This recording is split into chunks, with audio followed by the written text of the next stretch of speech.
Bonjour, c'est Claire-Lise. Aujourd'hui, nous allons parler d'un sujet qui est peu connu, que vous ne trouverez pas sur Internet, qui est le burn-out des célibataires. Alors, c'est une audio bonus, c'est le 8e audio bonus du mois de juillet. Vous êtes sur un podcast qui s'appelle Les 13 dynamiques du féminin sacré, un podcast sur lequel on étudie, depuis le mois de janvier, l'énergie de chaque mois comme elle nous l'est présentée par un enseignement amérindien. Ce sont des femmes amérindiennes qui nous ont transmis cet enseignement oralement et maintenant nous l'avons en livre. Et moi, je présente cet enseignement amérindien sous forme d'une roue chamanique. Et tous les mois, je vous propose tout un tas d'audios pour explorer les énergies de chaque mois en lien avec le conte proposé par cet enseignement amérindien. Au mois de juillet, nous avons exploré autour du conte Celle qui aime toutes choses et nous avons exploré le caractère sacré de l'amour. On a donc parlé de l'amour, du couple, de la famille, de la sexualité. Et nous avons eu aussi tout un tas d'audio bonus où nous avons exploré toute la dimension sociétale avec un regard sociologique de l'évolution de tous ces concepts aujourd'hui pour comprendre ce que nous étions en train de vivre aujourd'hui en société. Cet audio bonus, donc le burn-out célibataire, fait suite à une autre audio que j'avais fait sur le burn-out parental. Et c'est vraiment en lien avec toutes les audio bonus au niveau sur la notion de l'évolution de notre société. Donc peut-être que ce titre vous interpelle et vous écoutez l'audio comme ça de manière dissociée des autres audios et c'est tout à fait possible pour vous, vous allez comprendre. Hein. Mais si vous voulez comprendre la genèse de ce dont je vais parler là, eh bien, je vous propose d'au moins aller écouter toutes les audios bonus qui nous parlent en fait de toute l'évolution sociétale en France jusqu'à cette société individualiste que nous vivons aujourd'hui et c'est une société qui crée des burn-out. Alors, donc, je vais vous faire une définition du mot burn-out pour qu'on comprenne de quoi on parle. Le burn-out, c'est un épuisement physique, émotionnel et mental qui résulte d'un investissement prolongé dans des situations très exigeantes sur un plan émotionnel. Donc aujourd'hui, on sait que c'est un symptôme de notre société, qu'il y a de plus en plus de burn-out, que notre société crée des situations de burn-out. Et donc, c'est de plus en plus étudié par les chercheurs en sociologie et assez encore peu connu par les thérapeutes. D'où pour moi l'intérêt de faire cet audio et de la diffuser le plus possible pour que nous puissions rapidement mettre des diagnostics parce que souvent les personnes en situation de burn-out ne sont pas diagnostiquées et du coup il y a une errance thérapeutique où toutes les thérapies qu'elles entreprennent ne vont pas marcher parce qu'on n'a pas mis le bon diagnostic. Qu'est-ce qui est connu comme burn-out ? Eh bien, c'est le burn-out professionnel, ça c'est connu. On en parle de plus en plus maintenant. Et puis, il y a tout un tas d'autres burn-out, dont celui parental. Et je vais vous parler des différents burn-out que peuvent vivre les célibataires. Je vais reprendre une autre définition, celle de l'Organisation mondiale de la santé, qui définit le burn-out comme un sentiment de fatigue intense, de perte de contrôle et d'incapacité à aboutir à des résultats concrets. Alors, on va observer que le burn-out, en fait, résulte d'un stress chronique. Donc, sur la durée, ça peut être des micro-facteurs de stress, les uns cumulés aux autres, qui va créer un gros stress chronique, en fait. Et donc, on va retrouver chez les personnes des taux de cortisol, de l'hormone du stress, très, très élevés, qui va faire des symptômes au niveau du système nerveux. Donc, les personnes sont soumises à un stress chronique qui peut être un gros stress ou plusieurs gros stress ou plusieurs petits stress qui fait qu'à la fin, ça fait un gros stress. Et ça va se développer progressivement chez les personnes qui sont exposées à des conditions frustrantes et démotivantes. Donc on va observer un cercle vicieux qui va se mettre en route, celui du stress et du surstress, avec donc de la fatigue. C'est très épuisant d'être stressé, ça consomme énormément l'énergie en fait.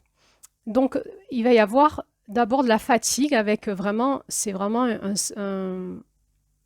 un symptôme énergétique, c'est-à-dire qu'il y a de moins en moins d'énergie dans le corps, il y a plus d'énergie dépensée par la personne, par son stress, son système nerveux et ses pensées, que d'énergie dont elle est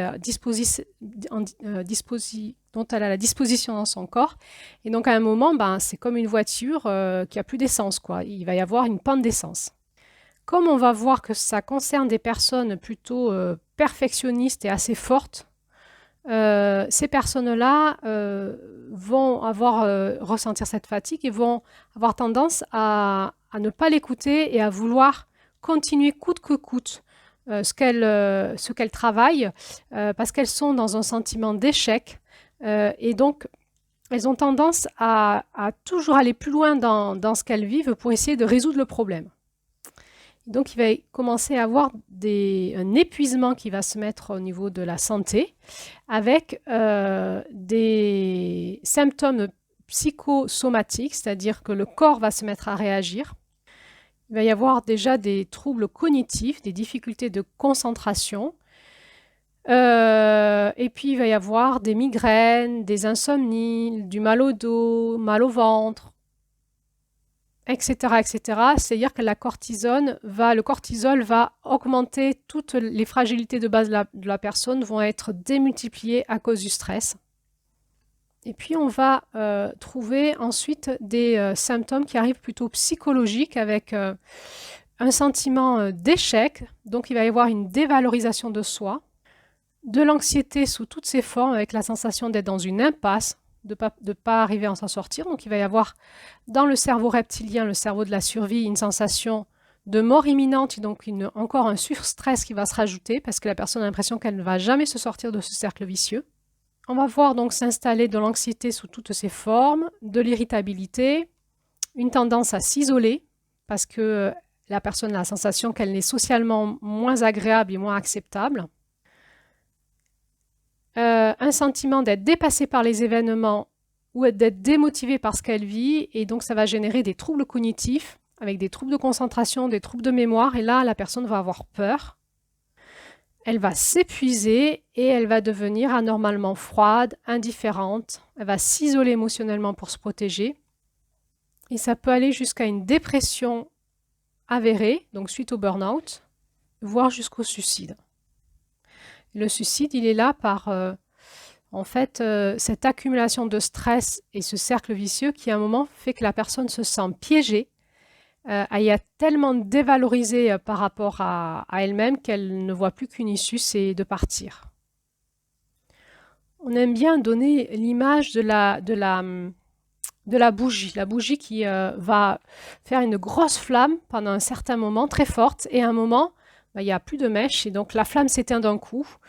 Et on a l'impression que les personnes s'autoconsument de l'intérieur par ce qu'elles sont en train de vivre, que ce soit professionnel, dans leur couple, dans leur vie parentale ou dans leur célibat. Là, on va regarder, on va zoomer sur les vies des célibataires. Donc, alors, tout le monde ne fait pas un burn-out. Pourquoi certaines personnes font un burn-out, voire plusieurs On peut faire un burn-out professionnel, un burn-out de couple, un burn-out parental, on peut faire un burn-out on peut faire un burn-out professionnel et un burn-out de célibataire. On peut faire plusieurs burn-out professionnels dans sa vie. Donc, pourquoi des personnes comme ça vont cumuler les burn-out et d'autres non? Donc, il y a eu des études qui ont été menées et on s'est aperçu quand même qu'il y avait un profil type qui sortait en fait de ces études. Donc, ce sont des personnes souvent rigoureuses et perfectionnalistes. On va voir que ça concerne essentiellement des personnes plutôt qui ont des valeurs fortes et qui ont un caractère qui peut apparaître de l'extérieur comme étant très fort et solide. Donc des personnes rigoureuses qui ont un petit peu le syndrome du ou de la bonne élève, qui sont des travailleurs ou si ce n'est pas un burn-out professionnel, qui sont des personnes qui, par exemple, vont investir énormément de temps et d'énergie, par exemple, dans leur couple, et pour un moment faire un burn-out de couple, ou dans leur vie parentale, ils font un moment un burn-out parental, ou dans leur vie de célibataire, un moment, ils font un burn-out de célibataire. Donc des personnes assez accros à la situation qui va les amener au burn-out, qui ont des valeurs très fortes personnelles, qui veulent porter, plutôt endurants et qui vont avoir la tendance à réenchérir quand ils sont fatigués, à ne pas s'écouter. Donc très investis et très impliqués. Donc ces personnes-là font un burn-out sur l'espace de leur vie qu'ils mettent finalement au centre de leur réalisation personnelle. Donc si c'est le travail, burn-out du travail, si c'est le couple, burn-out de couple, si c'est être parent, burn-out parental, si c'est leur vie sentimentale, burn-out de célibataire. Le fait qu'ils soient endurants fait qu'ils n'écoutent pas vraiment leurs besoins, ils n'écoutent pas vraiment leur corps quand ils sont fatigués. Ils ont la sensation que s'ils lâchent prise, les choses dans lesquelles ils s'investissent ne tourneront plus sans eux. Et leur résistance fait qu'ils vont multiplier les efforts pour dépasser l'échec qu'ils sont en train de vivre. Ils sont très investis donc, dans ce côté rigoureux et perfectionniste, et vraiment ils privilégient le parfait, le bien fait. Ce qui va les rendre un petit peu piliers, soit piliers de leur entreprise, soit piliers dans leur couple, soit piliers dans leur sphère professionnelle, je veux dire parentale, excusez-moi. C'est-à-dire qu'il y a un des deux conjoints qui s'investit vraiment fort dans l'éducation des enfants, par exemple, et l'autre du coup un peu moins. Dans le burn-out des célibataires, ils vont s'investir énormément dans leur vie de célibataire. Donc ce sont des personnes motivées, compétentes et consciencieuses. Finalement, on dit que c'est la maladie des personnes, les bons éléments et des enthousiastes qui aiment. C'est des personnes qui sont vraiment dans une présence forte dans leur vie. Ils sont là et ils aiment ce qu'ils font, ils ont de l'enthousiasme, ils sont leaders et ce sont ceux qu'on nomme les bons éléments.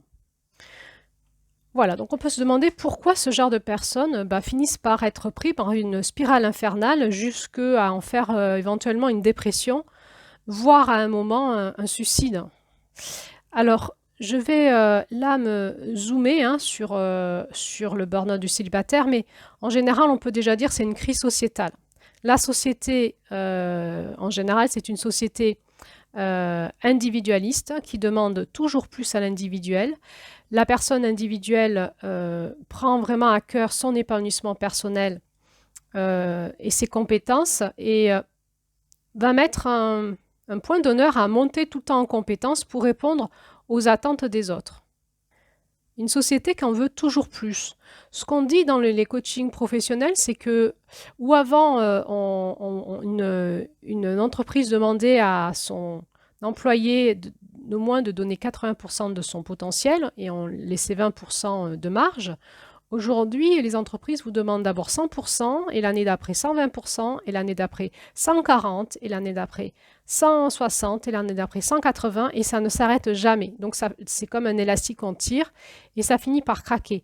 Et vous allez voir que ce côté-là, en fait, on est tous pris dans ce moule et on va se le donner à soi-même à cause de cette société qui va rechercher de plus en plus l'épanouissement personnel et on en veut toujours plus de réussite qui va façonner en fait notre façon de voir le monde, de réfléchir, nos désirs, nos élans, nos priorités et qui va nous rendre finalement quasi stériles au niveau du cœur et des émotions et très rigides au niveau de la pensée en termes de qualité, de progression, d'être quelqu'un de bon, de compétent et d'augmenter en potentiel.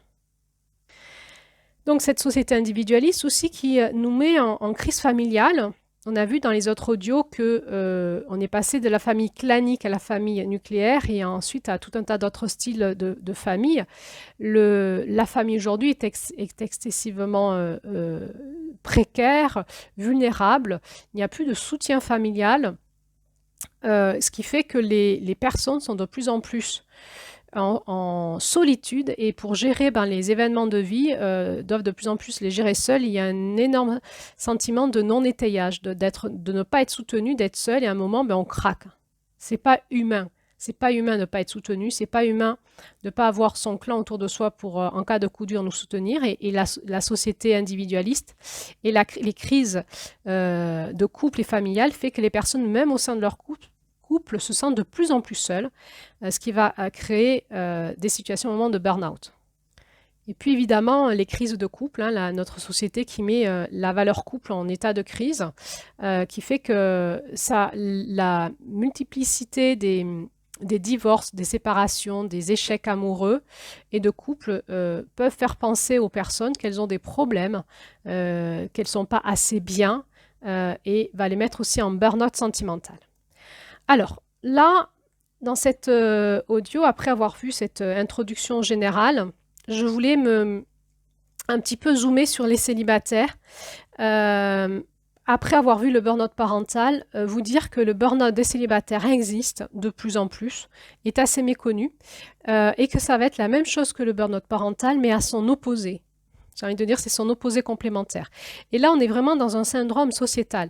Vous allez voir que les causes qui font que les personnes célibataires partent en burn-out sont exactement les mêmes qui manquent en solution pour le burn-out parental. On a l'impression que c'est deux pulses qui ne se rejoignent pas. C'est-à-dire qu'il y aurait des solutions à trouver entre les parents et les célibataires qui pourraient finalement guérir tout le monde, mais ils ne se rencontrent pas. C'est comme s'il y avait dans la société deux couches, les célibataires d'un côté et les parents de l'autre qui ne se rencontrent pas et qui fait qu'à un moment, l'espace communautaire, l'entraide communautaire qui devrait se passer ne se passe pas et qui va faire que tout le monde va partir en burn-out, en épuisement de vie. Alors, qu'est-ce qui fait qu'une personne célibataire va se retrouver à un moment dans une situation de burn-out de vie? On va appeler ça comme ça, un burn-out de sa vie de célibataire. Donc, j'ai déjà parlé des célibataires plusieurs fois, que ce soit sur ce podcast en juillet, la numéro 32, le célibat comme guérison à l'amour. J'en ai reparlé aussi au niveau du bonus 3, le numéro 44 dans la société postmoderne. Et donc là, on va regarder la finalité de tout ça, l'épuisement chez les célibataires. Donc, j'avais déjà parlé des différents profils de célibataires. Et donc, je vais renommer là les différents profils. Il y a les célibataires qui ont un célibat assumé. C'est-à-dire qu'ils ne veulent pas forcément être en couple, qu'ils ne veulent pas forcément avoir d'enfants. Et leur vie les satisfait comme ça. Donc, eux aussi vont pouvoir faire des burn-out. Il y a les célibataires non assumés. Ce sont des personnes qui ont peut-être jamais été vraiment en couple, ça n'a jamais trop fonctionné, ou peut-être des personnes divorcées, séparées, veufs, qui sont en recherche de compagnons ou de compagnes dans une espèce de courte poursuite, et ça ne fonctionne pas. Donc, ils vont cumuler soit les échecs de relations plus ou moins courtes, soit les échecs de rencontres, et à un moment, ce sont donc des célibataires qui sont mal dans leur vie parce qu'ils n'ont pas de compagnon ou de compagne, et c'est pas assumé. Et ensuite, il y a aussi ce que je peux appeler les célibataires non assumés et subis, c'est-à-dire que là, la personne, elle est soumise, elle ne va plus chercher à changer sa situation, et elle part dans une forme de crise existentielle et de dépression.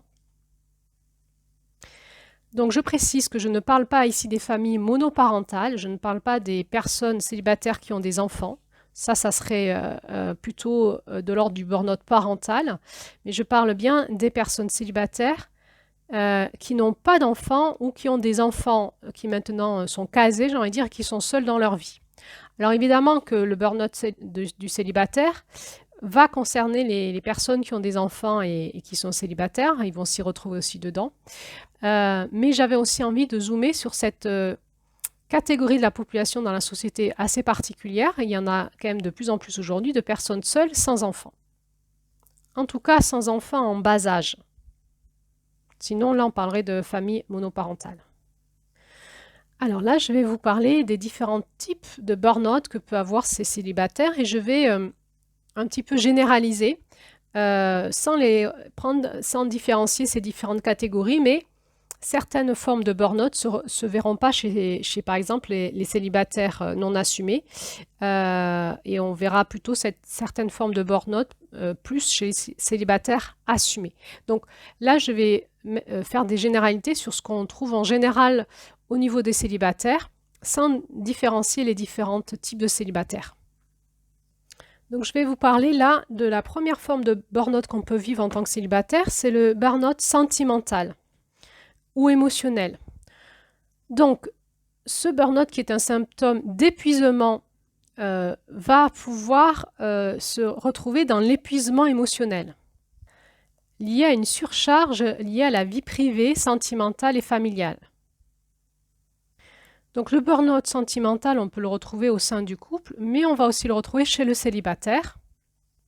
Alors dans le couple, ça c'est lié aux autres attentes placées donc dans le couple et aux déceptions vécues dans la réalité. Donc il va y avoir un surstress dans le couple où on veut répondre aux attentes de l'autre et à nos propres attentes dans ce qu'on croit dans le regard de l'autre que l'autre attend de nous. On veut être une compagne ou un compagnon parfait dans une société qui va mal dans le couple. Donc nous, on veut que ça marche et donc on va s'y investir à fond. Et à un moment, dans cette énergie qui tout d'un coup s'arrête, quand on a consommé notre mèche de notre bougie, ben, il va y avoir un gros sentiment de déception et de désillusion et un mal-être amoureux. On va le retrouver chez les célibataires qui cumulent comme ça des couples les uns après les autres, ou des rencontres sur les sites de rencontres, ou des essais, ça démarre pendant 15 jours, 3 semaines, ça s'arrête, et ça continue comme ça, avec des multiplications d'expériences, où à un moment, le célibataire va s'épuiser dans ses expériences de désillusion, dans ses déceptions, et ne va plus croire au couple.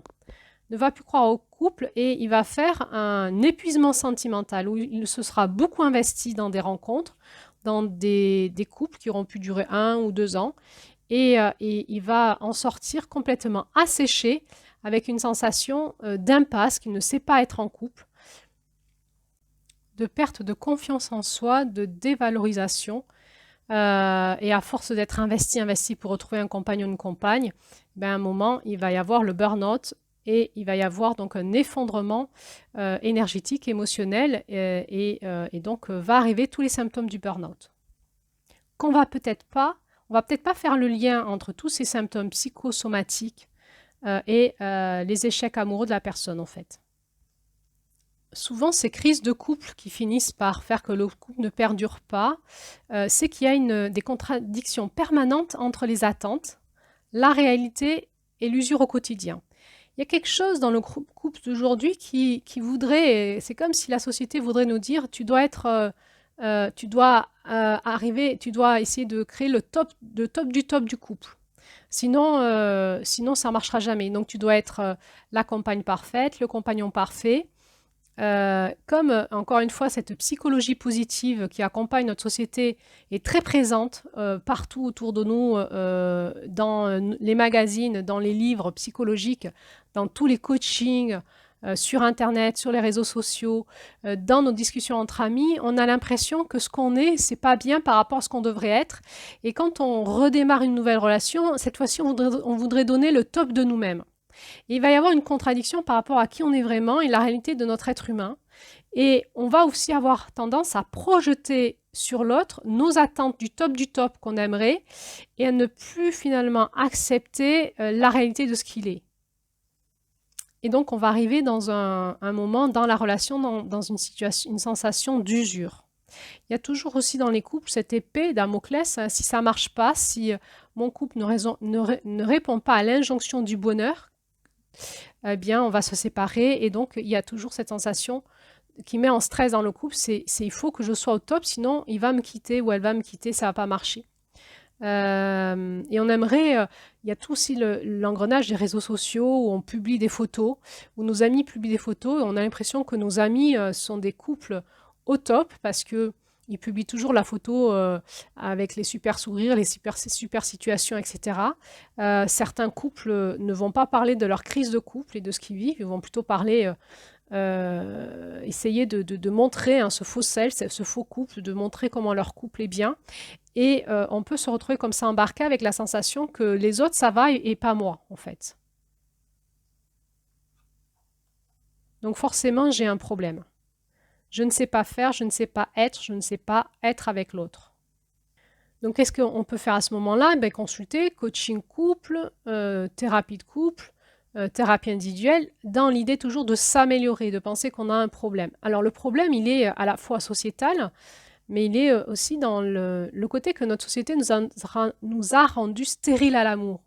C'est qu'on n'a plus l'intelligence du cœur, on n'a plus l'intelligence de l'amour. Alors oui, il y a un problème, mais pas celui que la personne pense. C'est pas elle qui a un problème, il y a un problème collectif, il y a un problème sociétal et il y a un problème de cœur. Oui, il y a un problème d'ouverture de cœur et d'intelligence relationnelle et d'aimer ce qui est et d'apprendre à aimer soi et l'autre. Donc, quand on diagnostique un burn-out sentimental, il va falloir faire baisser encore une fois toutes les zones de stress et aller voir toutes les attentes et les projections sur l'autre et sur soi qui sont irréalisables.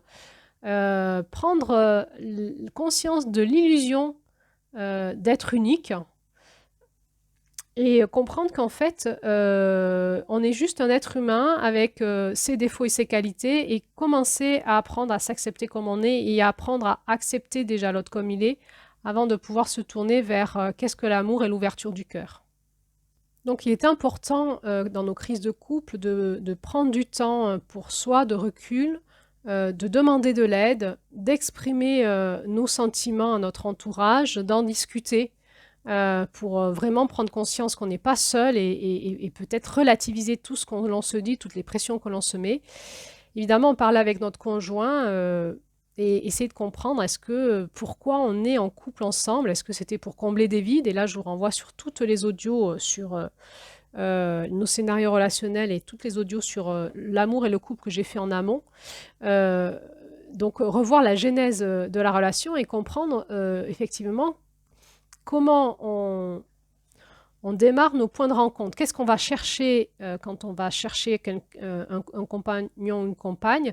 D'où ça part? Quelles sont les racines de ce désir pour pouvoir revoir, évaluer et revenir à quelque chose de beaucoup plus humain, beaucoup plus simple, de l'ordre du vivant, de la vie simple. Alors évidemment, il va y avoir un gros décalage entre ce qu'on va se proposer de vivre et nos attentes illusoires dans lesquelles on s'était mis, qui étaient des espèces de fantasmes nourris par notre société, mais qui sont impossibles à réaliser. Important dans le burn-out de faire une activité physique, il faut relancer l'énergie dans le corps, il faut repartir dans la réalité de la vie, dans l'essence même de la vie. Sortir de cette boucle infernale qui est liée à ce qu'on se dit, et ce qu'on attend et ce qu'on espère, et revenir dans la réalité de la vie.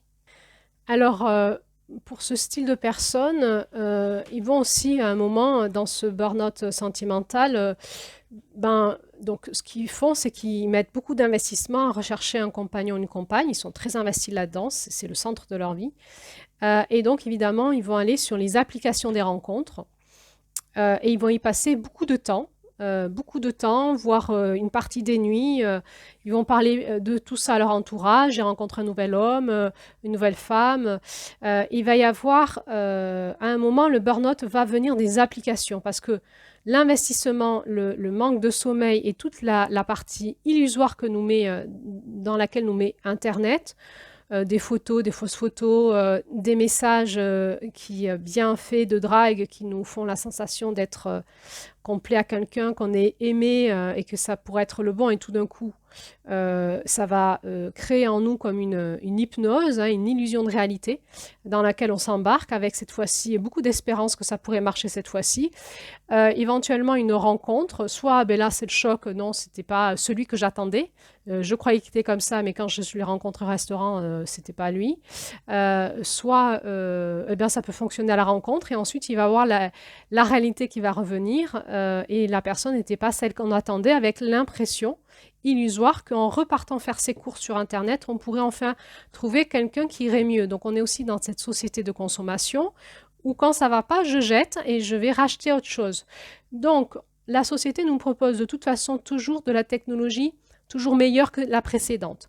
Donc quand j'ai un ordinateur, un téléphone portable, une technologie, n'importe laquelle, un frigo, que je mets à la poubelle, je m'attends toujours quand je vais acheter un nouvel objet, qu'il soit mieux que le précédent. Une nouvelle technologie est arrivée.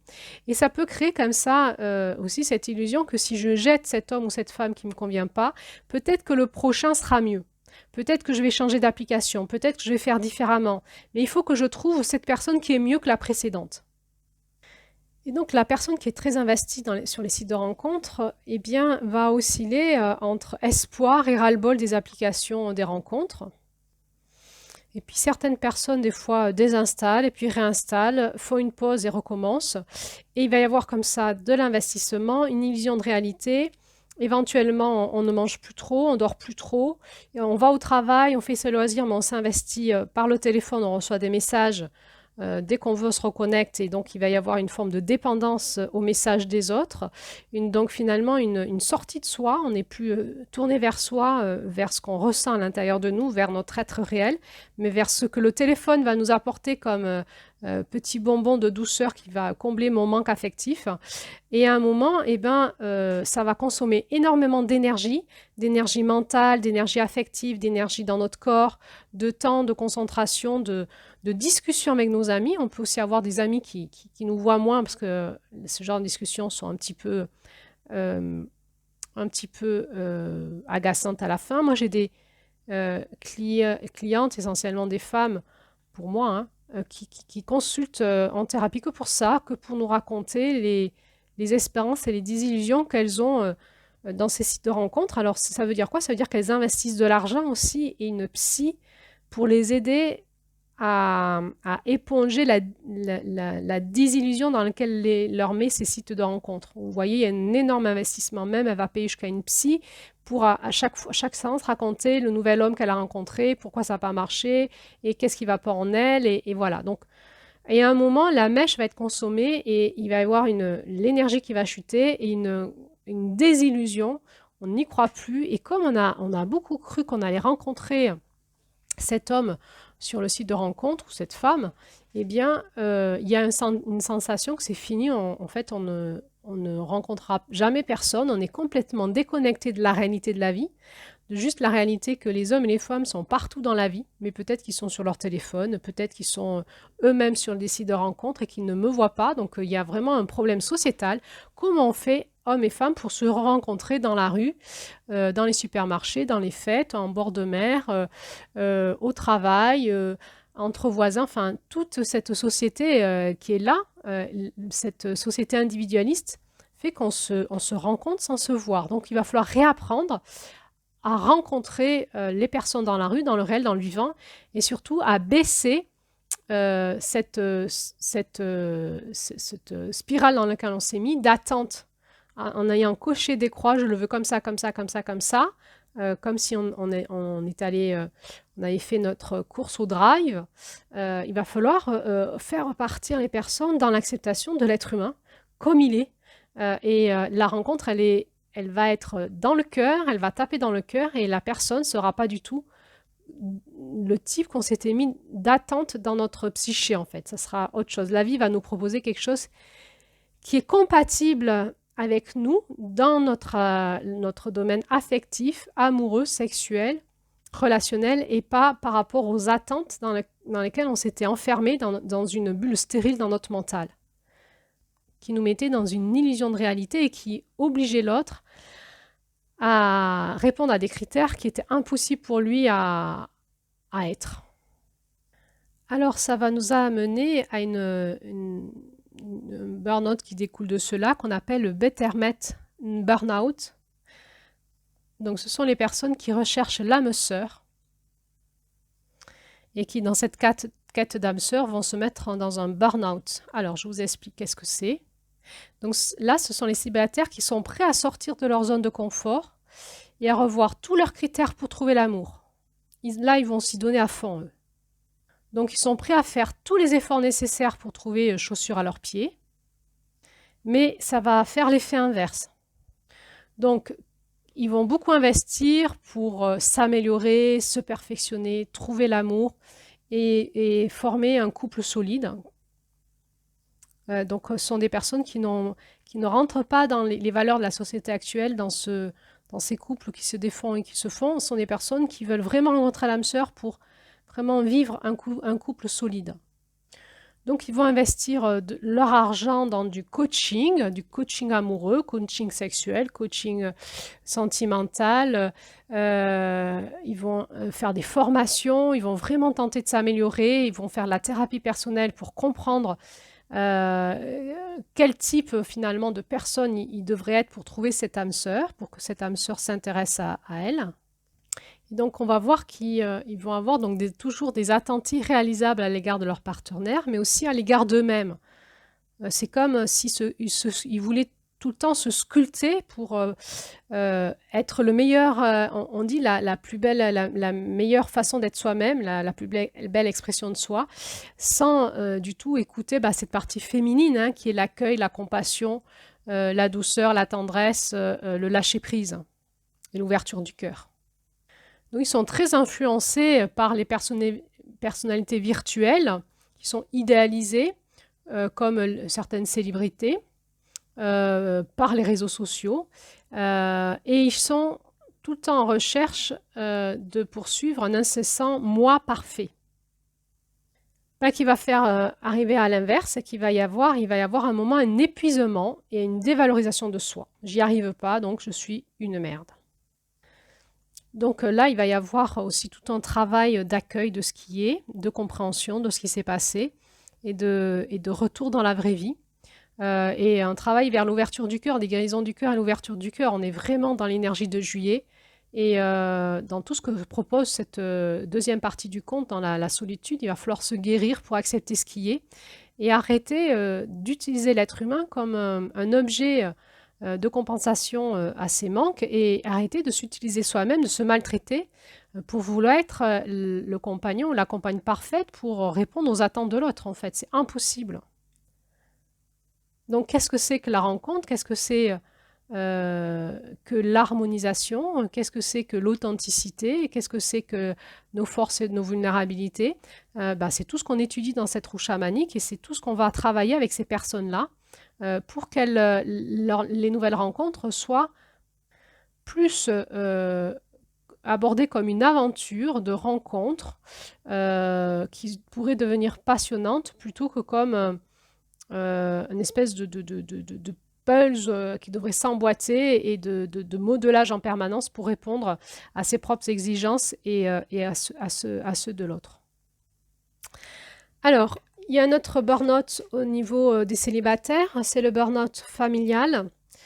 Du coup, quelle est la raison du célibat des personnes? À un moment, il faudra se poser la question, est-ce que le célibat, vous vous souvenez, je vous avais dit dans l'audio sur le célibataire, est-ce que le célibat, c'est un trajet qui va être là pendant plusieurs années et qu'il va falloir assumer, accepter et l'utiliser comme une force de guérison plutôt que comme une sensation d'échec? Est-ce que c'est dû à un décalage dans la réalité et tout ce que je viens de nommer et une perte d'humanité? Est-ce que c'est dû à des problèmes de phobie sexuelle, tout un tas de choses qu'on peut écouter. Et là, je voudrais vous parler du symptôme familial. Certains célibataires sont des symptômes familiales, c'est-à-dire qu'on appelle ça, dans le transgénérationnel, l'enfant symptôme. C'est un petit peu complexe, je vais essayer de vous l'expliquer. Dans l'inconscient familial, il y a des problématiques à résoudre et des fois plusieurs problématiques à résoudre que l'on hérite de nos ancêtres. Et ça, c'est toute la psychogénéalogie, hein, je vous parle là de la psychogénéalogie, où on appelle ça aussi le transgénérationnel. C'est toute une étude de la psychologie des familles et de comment les choses se transmettent dans l'inconscient familial et dont on est porteur.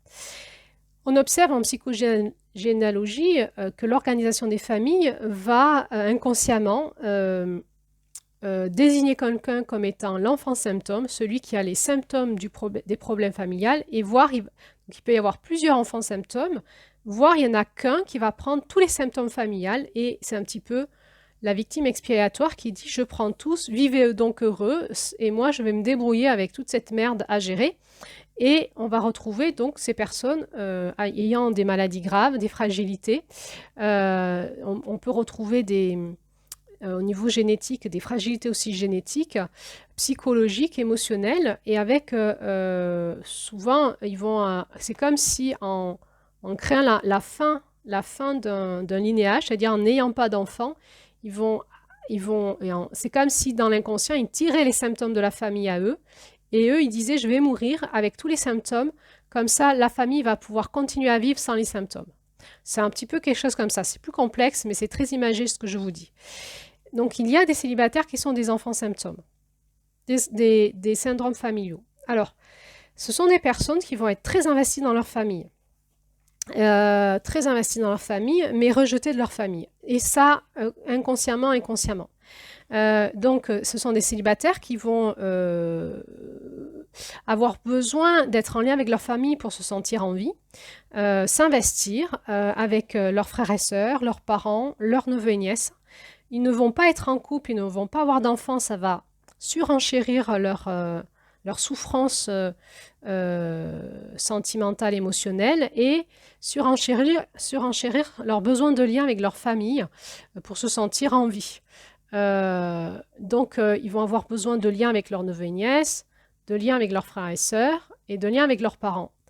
Donc, il y a deux réponses possibles de la famille. Soit la famille fait corps autour d'eux, mais là, c'est parce qu'il y a un symptôme grave comme une maladie et la famille va comme soutenir la personne qui est malade parce qu'elle a un symptôme familial et donc on appelle ça la cohésion, ça crée une forme de cohésion familiale autour du symptôme familial. Et ça peut guérir la famille. C'est comme si la famille disait « Ok, on va s'occuper du symptôme à travers toi, on s'occupe tous du symptôme qui nous concerne tous finalement, mais c'est toi qui l'as pris et nous on s'occupe de toi parce qu'on te le vaut bien et la personne qui est l'enfant symptôme, elle a besoin de cette affection familiale et donc il y a un équilibre qui va se trouver comme ça avec des familles très fusionnelles, très investies. Soit la famille va rejeter l'enfant symptôme et il va y avoir une distanciation des liens qui vont se faire, qui vont être très très mal vécus par la personne qui est l'enfant symptôme familial, puisqu'elle a besoin de sa famille, elle va être rejetée. Ça peut être consciemment, c'est-à-dire des problèmes relationnels forts, ou inconsciemment, c'est-à-dire des situations des liens familiaux qui se délitent petit à petit. Qu'est-ce qui va se passer pour la personne célibataire? Eh bien, elle va accumuler des drames relationnels avec ses parents, ses frères et sœurs, éventuellement ses neveux et nièces, puisqu'il faut qu'elle soit exclue du clan, qu'elle soit rejetée. Elle va se retrouver exclue du clan avec le symptôme familial et elle va vivre là quelque chose d'excessivement violent dans sa psyché, dans sa vie, qui peut l'amener jusqu'au suicide, qui peut l'amener dans certaines maladies. Alors, deux réactions possibles, soit la personne va partir en maladie, en dépression et en suicide, soit la personne va vouloir, si elle est forte, si elle a ce profil dont on a parlé en début d'audio, elle va réagir, elle va surinvestir sa vie, elle va aller chercher en elle ce qui se passe, pourquoi elle vit cette situation familiale, et elle va s'intéresser à la psychogénéalogie, au transgénérationnel, à faire beaucoup de thérapie sur elle, et quelque part, elle va vouloir, à travers sa guérison elle-même, vouloir guérir sa famille et sauver sa famille, parce qu'elle va voir qu'effectivement, elle est dans une famille dysfonctionnelle, elle va, en travaillant sur elle, tomber sur des secrets de famille qui vont s'avérer. Elle va vouloir en parler à ses proches et va être de nouveau rejetée et exclue. Il va y avoir des symptômes familiaux qui vont arriver chez les générations qui suivent et cette personne va prendre à cœur le fait de vouloir encore plus fouiller l'inconscient familial pour donner des réponses aussi aux jeunes générations. Et elle va beaucoup s'investir sans jamais avoir de réponse favorable de la famille. C'est-à-dire que la famille ne va pas reconnaître ce qu'elle fait, ne va pas l'en aimer plus et peut-être elle ne va plus exister dans la psyché familiale, elle est abandonnée, on ne pense plus à elle, on ne prend pas de ses nouvelles et elle va petit à petit, continuer à beaucoup s'investir pour se disant si je continue à travailler sur l'inconscient collectif familial, je vais réparer et je vais retrouver des liens et ça ne se passera pas, Donc, cette célibataire va faire un burn-out familial finalement. En plus, donc le fait qu'elle n'ait pas d'enfant et qu'elle est seule, elle n'est pas considérée par sa famille comme étant un foyer. Donc, la famille va s'organiser autour des petits-enfants, autour des couples. Les fêtes de famille s'organisent autour des petits-enfants et elle va être délaissée par tout le monde. Les frères et sœurs peuvent des fois partir en vacances pour que les cousins et les cousines soient ensemble et elle ne sera jamais invitée, etc., etc. C'est une personne qui n'aura plus envie d'aller dans toutes les fêtes familiales, qui va avoir de la difficulté à aller aux fêtes de Noël, à Pâques, au mariage, aux cousinades, parce que elle aura toujours ce regard porté sur elle, mais de la pauvre célibataire qui va pas bien dans la famille. Et elle devra supporter à toutes les rencontres familiales du mais alors, tu es toujours seule, tu n'as pas d'enfant, qu'est-ce que tu deviens et elle va à un moment, sa zone de stress, ça va être sa famille, puisqu'elle a investi énormément de temps, d'argent aussi, parce qu'elle a payé beaucoup de thérapie, tout ça, pour être en lien avec eux. Et comme le lien ne fonctionne plus, à un moment, les liens familiaux qui sont d'autre part pas très respectueux pour elle, pas très attentifs, pas très au niveau de ce qu'elle investit, vont être de qualité très médiocre pour elle, voire désintéressé, voire maltraitant, avec vraiment de la maltraitance familiale sur la personne, de certains membres. Et donc, on va être dans une spirale toxique, sauveteur, victime, persécuteur, qui va tourner dans la famille et elle va être au centre de cette spirale. Donc, elle va vivre donc l'échec de ses relations familiales et tout ce qui est en lien avec la famille va la stresser, que ce soit les anniversaires de ses neveux et nièces, les anniversaires de ses proches, les fêtes des pères, les fêtes des mères, les Noëls, bien sûr, les événements comme les mariages, les fiançailles, les fêtes, les 40 ans de l'un. Ça va être des événements qui vont l'hyper-stresser. Son propre anniversaire va la stresser. Elle va vivre sa vie familiale comme un échec et sa vie sentimentale aussi, puisque soit elle s'est investie là-dedans et elle ne s'est pas investie dans un couple, soit elle a essayé aussi d'être en couple, mais il y a eu des échecs dans le couple, puisque l'inconscient familial lui demandait de mourir sans enfant, quelque part, avec l'interdit d'avoir des enfants. Alors, comment on se sort de ça ? De mon point de vue, on est dans quelque chose de complexe. Et moi, dans ces cas-là, ce qui permet, le travail qui permet en tout cas de lever la pression, c'est tout le travail vibratoire et énergétique sur tous les systèmes ancestrales et familiaux, où il y a effectivement une grosse pression dans l'inconscient familial de la personne, qui a la place du mort en fait. Quoi qu'elle fasse, la famille va lui demander de mourir. Et donc il y a un gros travail avant de faire la psychogénéalogie. Alors à un moment, les personnes démarrent par la psychogénéalogie, mais à un moment, il va falloir travailler ça au niveau vibratoire énergétique. Et c'est vraiment un travail spirituel, de confrontation aussi aux ancêtres, aux âmes, à tout l'inconscient familial. Il va falloir plonger dedans et aller voir travailler sa place. Et vraiment, on va retrouver comme une magie noire familiale sur la personne. Donc il va falloir traiter avec des techniques plus énergétiques et vibratoires aussi. Et c'est très long et assez violent à vivre.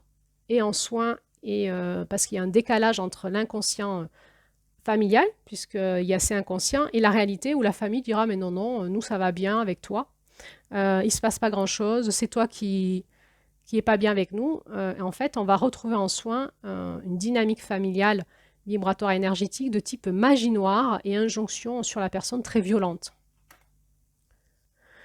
Donc il va falloir aller regarder ça, burn-out familial, le nommer, voir toutes les zones de pression, accompagner la personne à lâcher, à ne plus vouloir être en lien avec sa famille, à accepter de ne pas voir ses neveux et nièces grandir, de ne plus être en lien lors des anniversaires, d'être la mauvaise tatie ou le mauvais tonton. Il va y avoir des déchirures de cœur. La personne va avoir l'impression que finalement, elle va être ce que la famille demandait d'être, la personne pas valable affectivement, et il va falloir accompagner cette personne dans un deuil affectif avec ses proches, sa famille, l'acceptation totale de son célibat sans vouloir sauver quoi que ce soit dans les liens relationnels avec sa famille, traiter le symptôme familial au niveau vibratoire énergétique et accompagner cette personne à reconstruire sa vie dans un nouveau foyer qui sera plus en lien avec ce qu'elle est en dehors de sa famille, mais c'est long et c'est pas évident parce que cette maltraitance familiale aura eu des gros impacts sur sa psyché, sa façon d'être en lien dans l'amour et dans le couple, mais il y a de la résilience qui est possible et c'est un travail, mais il faut pouvoir le nommer. Il faut pouvoir nommer burn-out familial. Il faut pouvoir le nommer, ça. Voilà. Et avoir les bons outils et les bons processus thérapeutiques pour aller travailler ça. Voilà, parce que c'est des personnes qu'on va retrouver sous anxiolytiques, antidépresseurs, la société propose ça, et ça ne résout rien en fait. Alors on va retrouver aussi une autre forme de burn-out, c'est le burn-out sociétal. On en a déjà parlé dans les autres types de burn-out, c'est en filigrane sur tout ça. Notre société individualiste pousse les gens et de plus en plus célibataires en solitude dans leur affection, dans la façon d'être en lien, dans l'amour, dans des liens illusoires. Et donc, il y a certains célibataires qui ne supportent plus d'être en société parce que ça les pousse dans leur mal-être et ils ne supportent plus la façon dont les gens parlent de leur lien relationnel, de l'amour, de la sexualité, toutes ces injonctions à avoir une sexualité épanouie, ces pubs sexuelles, les films porno, tout le mouvement des féministes, la théorie du genre, tout ce que la société aujourd'hui, finalement, toute cette mouvance sociétale, la société de consommation, toute cette mouvance sociétale fait qu'à un moment, le célibataire ne se retrouvera pas dans cette société qui, de son point de vue, est inintelligente à l'amour et aux liens relationnels, ayant vécu des échecs relationnels de couple ou familiaux, et ben, il va s'enfermer dans sa bulle, il va prendre du recul, il va observer cette société. Alors il va pouvoir s'investir peut-être dans des associations, dans un métier.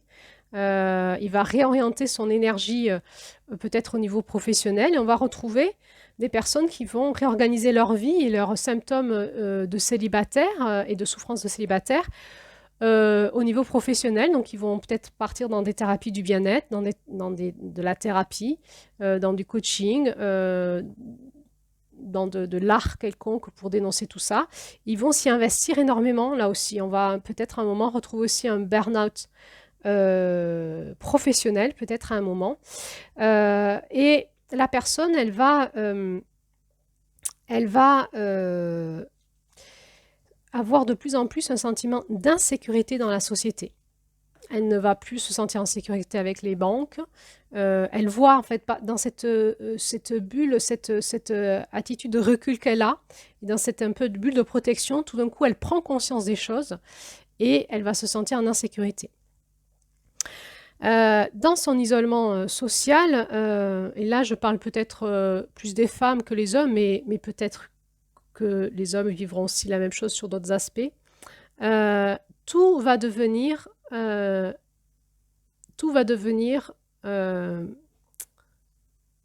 moins de soucis va devenir un risque potentiel et donc un sentiment d'insécurité. Je m'explique, une femme qui a une chasse d'eau qui coule, si elle ne sait pas réparer la chasse d'eau, elle ne sait pas vers qui se tourner. Une femme célibataire, il faut savoir que dans cette société, la nôtre, une femme célibataire va avoir des propositions sexuelles régulièrement de ses voisins, des personnes, des artisans qui viennent chez elle, des personnes qui viennent l'aider, donc par exemple un plombier qui vient l'aider pour réparer une fuite d'eau.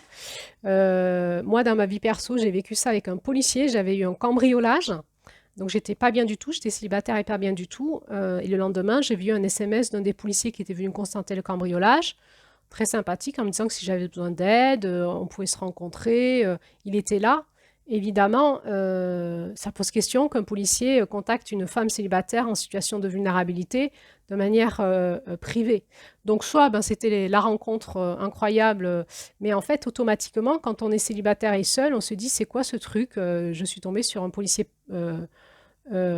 tordu et c'est non quoi. Et tout va devenir comme ça source d'insécurité. Pourquoi? Parce que la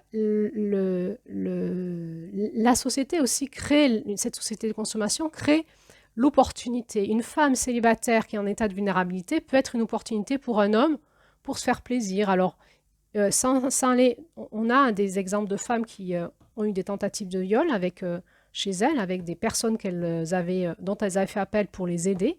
Mais sans aller là, il y aura souvent des tentatives de contact et pour aller vers une demande sexuelle qui va mettre que certaines femmes vont se sentir en insécurité dans le matériel, à qui faire appel, à qui appeler. Et puis l'insécurité aussi, elle va être financière, c'est-à-dire que pour le moindre souci, elle va avoir du mal à demander à son voisin d'à côté parce que peut-être qu'elle le sollicite beaucoup, celui qui est respectueux et qui est prêt à l'aider. Et dès qu'elle a un souci, elle va le solliciter, elle a peur de le déranger.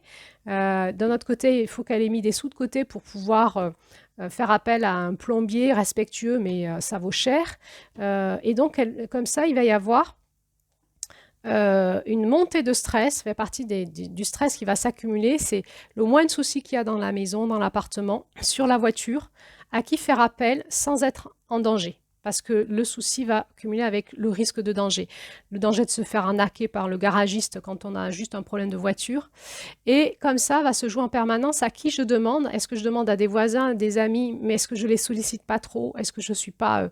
Parce qu'il faut se rappeler que la personne qui est en burn-out, elle est perfectionniste. Elle va voir vraiment faire attention à respecter les gens et à pas trop les déranger. Donc, elle va essayer de multiplier comme ça autour d'elle un réseau d'aide gratuit, mais avoir l'impression en permanence qu'elle dérange les gens, ce qui va se ressentir. Les gens vont avoir l'impression qu'ils sont contactés que quand elle a besoin d'aide. Et il va y avoir une crise sociétale. En fait, la personne va de plus en plus se retrouver en insécurité, piégée dans sa bulle. Alors, qu'est-ce qui se passe aussi dans ce burn-out sociétal? On peut avoir des femmes ou des hommes forts qui assument leur célibat et qui vont vouloir assumer leur célibat. Donc, se perfectionner, gérer la plomberie, les travaux, faire les travaux eux-mêmes, apprendre. Ils vont se retrouver à faire des choses tout seuls. Évidemment, le burn-out, c'est un manque de soutien. Et donc, ça va concerner ces personnes qui ont un manque d'étayage, soit familial, soit amical. On va en parler là tout de suite, soit qui va faire appel à des professionnels qui ne sont pas respectueux, comme des maçons qui viennent et qui du jour au lendemain quittent le chantier, et une femme seule, qu'est-ce qu'elle fait devant des hommes qui sont partis et qui ne reviendront jamais, qui ne répondront pas à ces messages? Ça peut être aussi de la malveillance de voisinage, où une femme seule, elle a du mal à se faire respecter par rapport à un couple avec un gars un peu musclé qui, avec sa grosse voix, va se faire respecter. Et donc, on va retrouver comme ça une crise sociétale où il y a certaines personnes qui disent, puisque c'est ça, je vais gérer. Je vais apprendre moi à faire mes travaux, je vais apprendre à me faire respecter, je vais faire des réunions dans mon quartier pour montrer que je suis là et dire moi je veux être respectée, comment on fait? Je vais solliciter la gendarmerie, je vais solliciter la police pour me faire respecter. Je vais me battre avec ce garagiste qui m'a fait payer une facture qui n'allait pas, je vais me battre avec ce maçon qui ne me respecte pas et qui est parti avec mon argent. Et elle va dépenser énormément de temps, d'énergie et d'investissement à essayer d'être la célibataire parfaite, qui ne se fait pas marcher sur les pieds, qui est respectée, qui est vue, dont on a intérêt à écouter, qui est agréable à entendre, parce que il va y avoir quelque chose qui va se passer dans la société, c'est que petit à petit, eh bien, les couples ont tendance à s'inviter entre couples, à partir en vacances entre couples. Ils ont tendance aussi, les couples qui ont des enfants ont tendance à s'inviter entre couples avec des enfants et à partir en vacances entre couples avec des enfants. Et petit à petit, les célibataires vont vont vivre comme une forme de désintéressement de leur personne, de leur présence. On ne les invite pas. Ni en vacances, ni pour un repas. Et donc, les célibataires vont avoir tendance à se retrouver avec une communauté de célibataires. C'est-à-dire que leurs amis, quand leurs amis sont en couple, ils se désinvestissent du lien affectif et amical parce que la personne est célibataire. Donc, il y a des prises de distance qui vont se faire. Et donc, il va y avoir une distanciation aussi amicale avec la sensation que la célibataire ne peut pas non plus n'a pas la qualité suffisante pour être en amitié avec des personnes, ou si elle va en vacances chez ses amis, ben, les amis vont profiter qu'elle est là, qu'elle soit célibataire, pour lui demander de garder les enfants, et eux, ils vont en amoureux au restaurant, ou ils vont en amoureux faire une journée de ski, etc., etc. Donc, il va se passer pour la célibataire ou le célibataire un phénomène où il va se sentir exclu, et donc il va avoir tendance à essayer toujours de se retrouver qu'entre célibataires. Et là, il va y avoir petit à petit une distanciation de lien avec les enfants. Or, les enfants, ce sont eux qui sont porteurs de la vie, du sens de la vie. Et donc, éventuellement, ben, ils ont peut-être des liens avec leurs neveux et nièces, ils ne sont pas des symptômes familiales et ils vont s'investir dans le rôle de tonton-tati. Et ça sera des tontons et des tatis de très grande qualité et important pour les neveux et nièces. Soit il y a aussi le phénomène de la migration dans notre société, c'est-à-dire qu'il y a eu, ben, les frères et sœurs ont été mutés régulièrement, et donc il y a une distanciation des liens familiaux où on pouvait être dans une même ville, et puis à un moment il y a eu une mutation, et du coup les frères et sœurs sont partis un peu soit aux quatre bouts du monde, soit aux quatre bouts de la France, et parce que pour le célibataire, les liens familiaux sont importants, il va investir beaucoup de temps pour traverser la France, aller voir ses neveux et nièces pendant ses congés, ses vacances, etc. Mais ça ne lui sera pas forcément rendu. C'est-à-dire que s'il ne fait pas l'effort de poser des vacances pour aller voir ses neveux et nièces, ses frères et sœurs ne vont pas venir chez lui en vacances pour le voir, lui. Donc, petit à petit, le célibataire va se retrouver isolé, en lien qu'avec des personnes célibataires, sans enfants. Et il va y avoir donc une détresse qui va se faire au niveau affectif, au niveau du lien à l'enfant aussi. Pourquoi? Parce que soit le célibataire aurait voulu avoir des enfants et à un moment, il va avoir une quête comme ça de trouver un compagnon, une compagne pour avoir des enfants, et à un moment n'en aura pas, il va devoir faire son deuil. Et pour lui, ça sera insupportable de voir les enfants des autres, ou d'entendre que telle copine est enceinte, ou que sa sœur s'est mariée et est enceinte. Ça va être très difficile à vivre émotionnellement. Et cette distanciation qui va se mettre entre le célibataire et l'enfant, c'est une coupure de vie qui correspond vraiment à l'énergie de juin et juillet. Parce que les enfants sont la vie, ce sont les générations qui suivent, et il y a du sens en fait à être en lien avec eux et à faire corps avec eux, hein, dans cette espèce de famille clanique où d'un côté il y a les parents, les grands-parents, les oncles, les tantes, tout le monde a une place importante, et à un moment dans cette société individualiste, cette crise familiale fait qu'il n'y a plus de sens à être tonton et tati, qu'il y a plus de sens de contacter son tonton et tati pour demander de l'aide ou demander des conseils ou demander un coup de main. Il va y avoir une véritable crise familiale et sociétale, et le célibataire va vraiment, à un moment, vivre des émotions excessivement violentes de type rupture de lien aux enfants. Il ne va plus supporter d'être en lien avec des amis célibataires qui, d'autre part, tournent, parce que certains sont en couple et ne sont plus intéressés par ce groupe d'amis.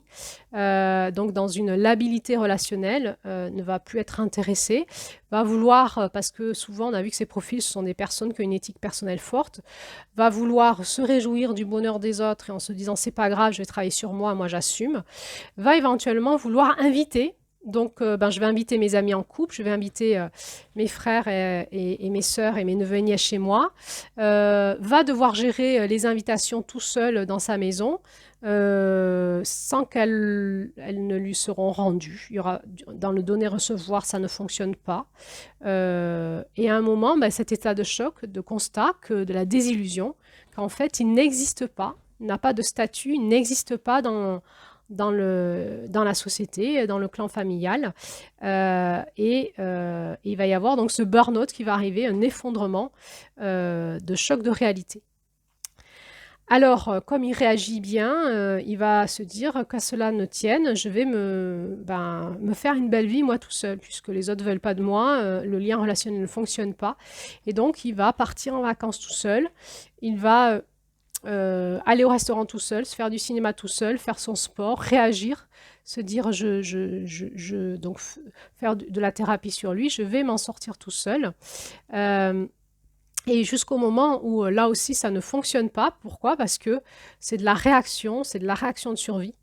Et il va arriver au burn-out. Alors, qu'est-ce qu'on voit, comment on voit le burn-out chez les célibataires? Souvent, les burn-out arrivent lors des grands âges des crises de vie. Donc, vous savez, les premières crises de vie, souvent, c'est l'adolescence. On dit, puis ensuite, il y a la trentaine, la quarantaine, la cinquantaine, la soixantaine. Donc, ça dépend aussi si c'est un célibataire qui est divorcé. Voilà, par exemple, il peut y avoir des crises de la soixantaine assez fortes avec la mise à la retraite, plus un divorce qui s'est fait il n'y a pas longtemps et une situation tout d'un coup de solitude avec une recherche effrénée de compagnon-compagne ou pas. Des veuvages, avec, on l'avait vu, une incompréhension des codes de communication entre des personnes qui ont été en couple longtemps et qui se retrouvent célibataires et qui du jour au lendemain ne comprennent pas les codes de communication de la société actuelle et vont se retrouver isolés. Il peut y avoir des crises à la trentaine de célibataires qui ne trouvent pas de compagnon, de compagne et où tous leurs amis, frères et sœurs, cousins, cousines sont en couple. Il peut y avoir des burn-out à la quarantaine avec le questionnement je n'ai pas eu d'enfant, je n'en aurai pas ou j'aimerais en avoir vite vite. Avec le questionnement est-ce que je vais être mère ou père célibataire? Est-ce que j'adopte un enfant? On est vraiment sur des choses qui secouent fort, hein. C'est du haut niveau de détresse en fait. Les personnes sont en détresse sur tous leurs plans. Alors, elles vont peut-être se surinvestir au travail. Éventuellement, si le célibat est assumé, parce qu'elles ne font pas tous un burn-out, hein, les célibataires, eh bien, on va les retrouver très investis au travail avec des qualités professionnelles très fortes et éventuellement le risque un jour de faire un burn-out au travail pour les mêmes raisons. Quels sont les signes? Eh bien, les signes, c'est que la personne célibataire, petit à petit, va être très fatiguée quand il va s'agir de sa vie privée. Sa vie professionnelle, ça va, mais sa vie privée, elle va être très fatiguée. Dès qu'elle est chez elle seule, elle va être angoissée. Elle va être désinvestie de tout ce qui est de prendre soin d'elle-même, faire les courses, faire le ménage, faire le repas pour elle et que pour elle. Organiser ses vacances, à quoi bon puisque je suis toute seule. S'organiser un petit Noël entre elle ou entre ses amis célibataires, faire des fêtes. Enfin, un moment, tout ça va être trop dur pour elle parce que c'est toujours générateur de stress et elle va lâcher tout ça et elle va partir en effondrement. Et là, elle va vraiment pas être bien. C'est là où il y a des risques suicidaires forts. Elle ne va plus supporter eh bien, le lien avec sa famille, avec ses neveux et nièces. Elle ne va plus supporter les grands événements familiaux. Elle ne va plus supporter les mariages. Et elle va vraiment être dans une situation, elle ne va plus supporter le bonheur de ses amis et elle va être dans une situation, dans une immense détresse de solitude. Avec une sensation que toute sa vie est une impasse. Et une sensation que elle n'a aucune intelligence relationnelle, aucune intelligence affective, aucune intelligence sexuelle. Alors, certaines célibataires vont accumuler au contraire les plaisirs sexuels et s'éclater sexuellement.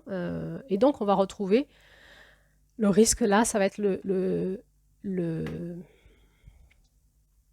phénomènes d'addiction sexuelle, remplir ses vides, d'addiction à l'alcool, à des drogues, à des médicaments avec les antidépresseurs, les anxiolytiques, addiction aux jeux vidéo, addiction au sport, addiction aux sites de rencontres, addiction compulsion vestimentaire, addiction de cumuler plein de vacances, addiction de trouver toujours des nouveaux amis, d'avoir plein d'amis parce que certains vont être un jour en couple et ils partiront, donc il faut toujours avoir plein d'amis.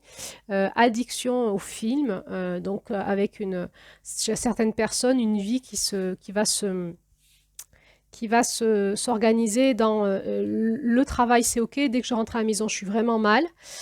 Tout est lourd à la maison, préparer mes valises, mes vacances, faire ma comptabilité, gérer mes problèmes de chasse d'eau, de voiture, tout prend une ampleur insupportable.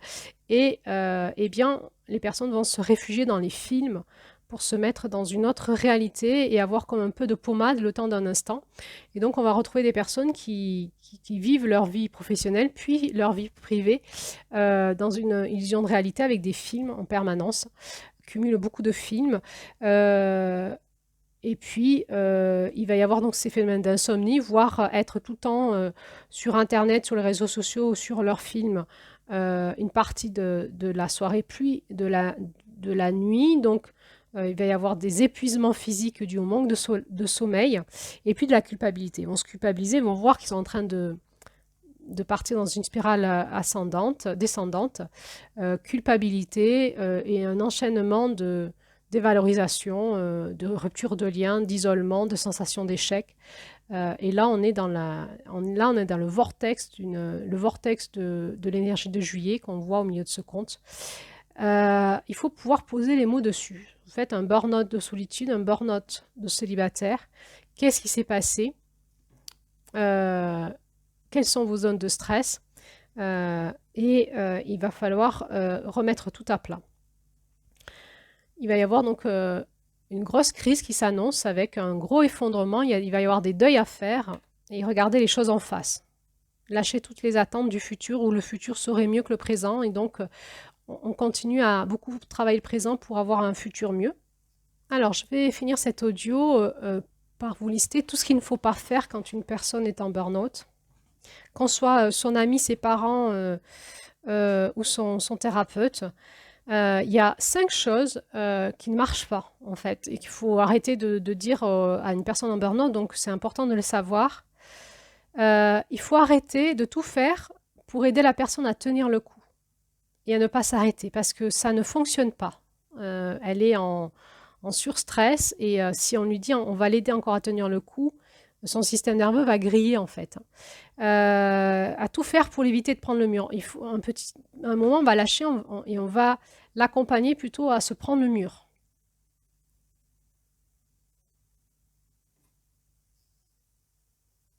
Pourquoi? Parce que c'est la seule chose qui va finalement permettre à ce cercle vicieux de s'arrêter.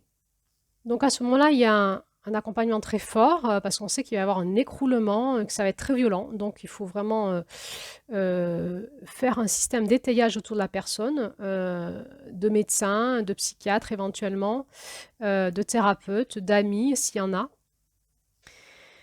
Il va y avoir un moment, peut-être un arrêt maladie ou un effondrement, et à ce moment-là, donc dans la chute énergétique, on va essayer de vraiment voir tout ce qui était générateur de stress, parce qu'à ce moment-là, la personne ne peut juste plus le supporter, elle ne peut plus. Et donc, on va comprendre que c'était tout ça en fait qui la mettait en stress. On va le travailler, et on va travailler, mettre en conscience tous ces schémas de croyance.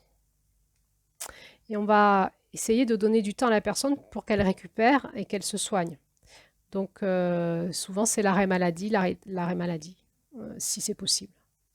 Deuxième chose à ne pas faire, c'est à nier, banaliser ou minimiser la situation.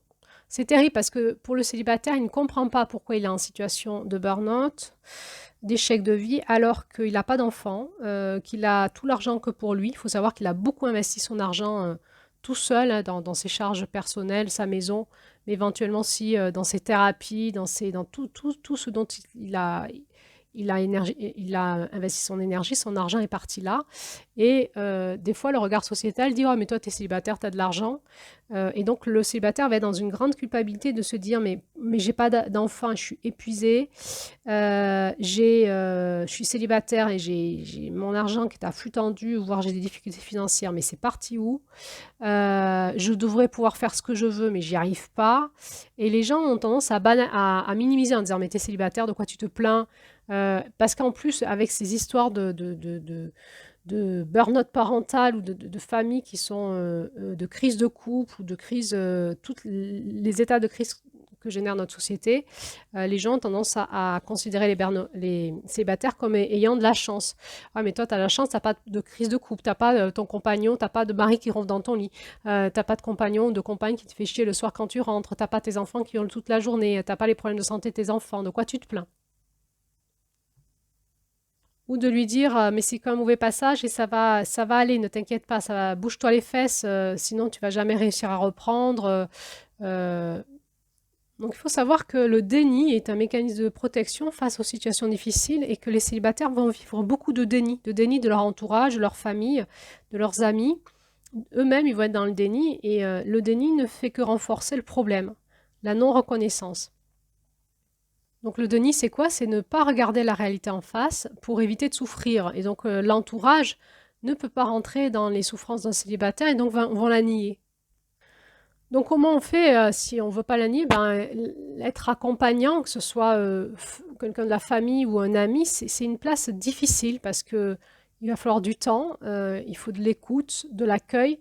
C'est un équilibre un peu complexe. Il faut à la fois être présent et rester à sa juste place, ni trop loin, ni trop près. Et si vous ne savez pas trop comment aider quelqu'un qui est célibataire, mais il faut juste lui demander qu'est-ce que tu as besoin et l'écouter et dialoguer dans ce sens-là avec lui ou avec elle. L'aider à verbaliser, qu'est-ce qui se passe, parce que la personne n'en a pas forcément conscience, ne sait pas le dire ou ne va pas vouloir le dire parce qu'elle a honte de ce qu'elle vit.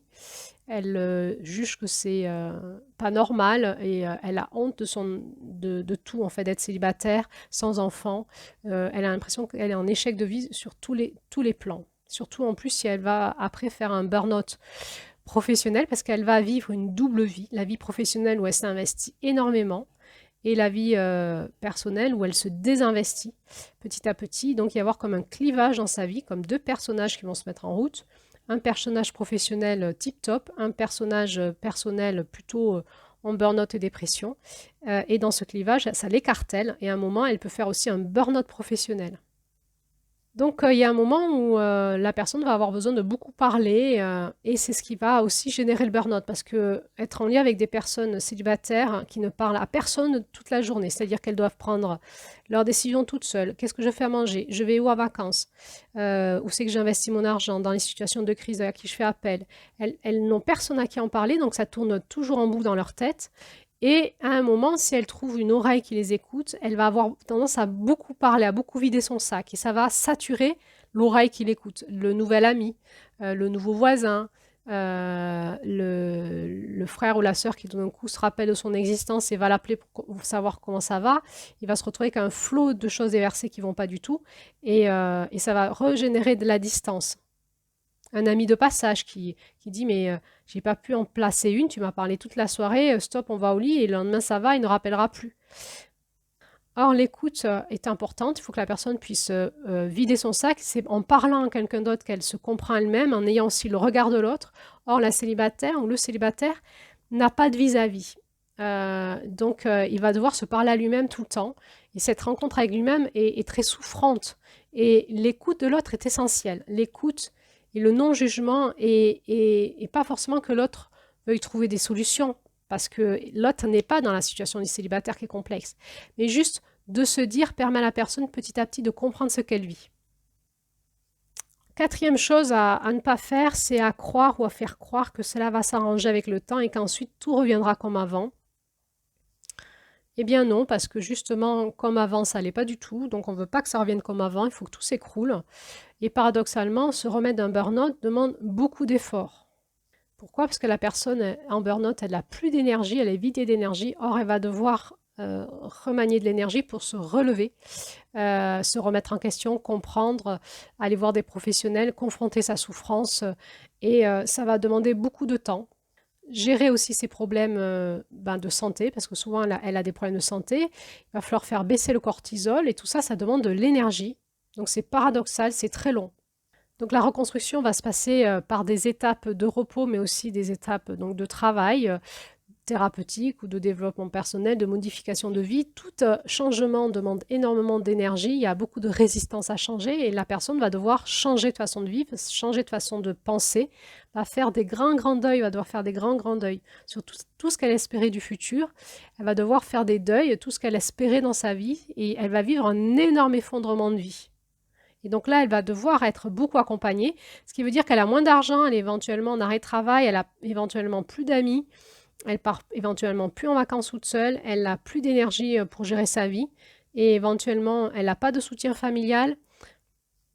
Éventuellement, donc elle a moins d'argent parce qu'elle elle est en arrêt de travail ou elle est en précarité de travail si elle est elle-même auto-entrepreneur par exemple, où il faut qu'elle gère son énergie pour maintenir à flot son entreprise, où elle va quand même moins travailler pour récupérer pour elle.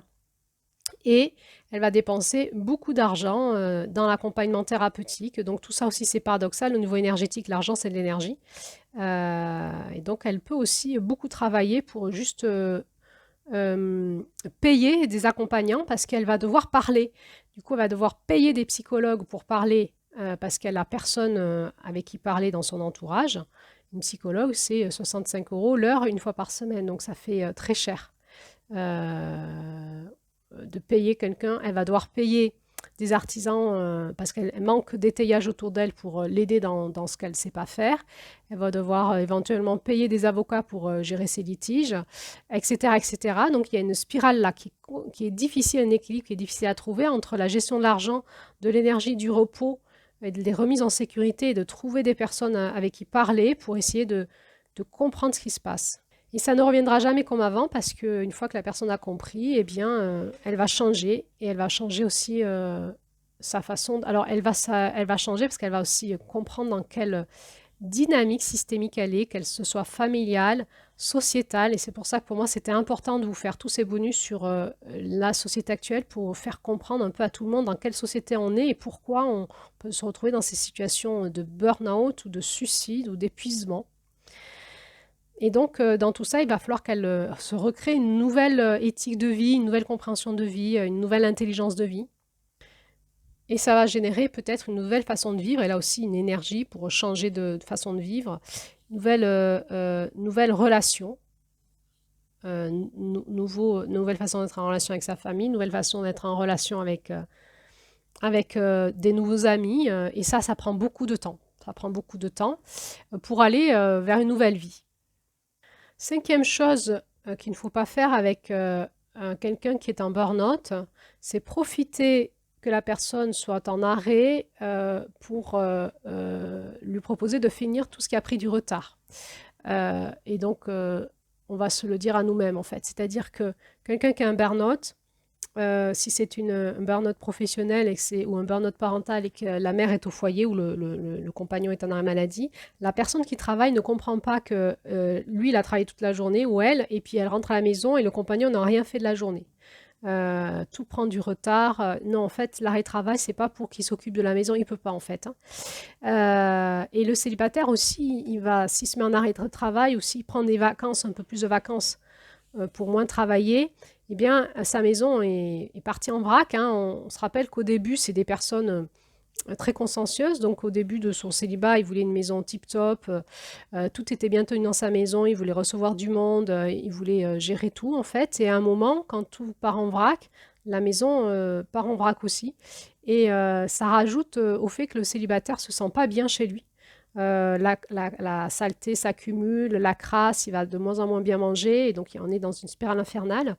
Et il peut se dire, ben, je vais mettre en arrêt ou je vais prendre des vacances et je vais faire tout ce que j'ai pas pu faire, le ménage, le nettoyer, la comptabilité, tout ça. Et ben, il va faire un peu, mais ça va juste de le faire, ça l'épuise en fait. Ça l'épuise parce que c'est sa source de stress. Et donc, il va falloir soit accepter encore de payer des gens qui le font à sa place, soit l'accompagner dans la compréhension, dans cet équilibre. Qu'est-ce qu'on fait, qu'est-ce qu'on ne fait pas, qu'est-ce qu'on lâche. Dans cette descente, il y a une descente dans l'arrêt, une descente, et on ne se met pas en arrêt pour continuer à être dans l'action, on se fait en arrêt pour aller dans le lâcher-prise. Alors, la gestion du burn-out, on est vraiment dans l'énergie de juillet. On est vraiment dans cette bascule du masculin qui a été trop au top, trop en excès, et du féminin qui arrive qui dit stop en fait. Et on attend l'écroulement, on attend le lâcher-prise, et on attend de repartir dans l'intelligence de vie, l'intelligence relationnelle, l'intelligence du cœur, et ça c'est vraiment le féminin. Donc je voudrais finir cet audio là-dessus en vous disant, le burn-out c'est un symptôme sociétal, c'est aussi très en lien avec ce conte de juillet, cette énergie de juillet.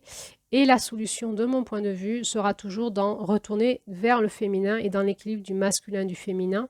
Et donc, ben, ça tombe bien, on va aller dans ces futures lunes-là du féminin. On s'en rapproche grandement puisqu'on se rapproche de la lune de août, qui est notre première lune du féminin et ces lunes du féminin vont nous aider à gérer nos burn-out.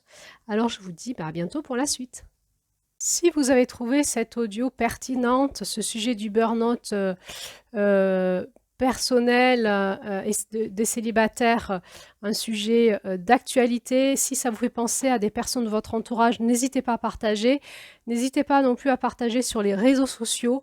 Ce n'est pas un sujet connu, donc il mérite à être connu.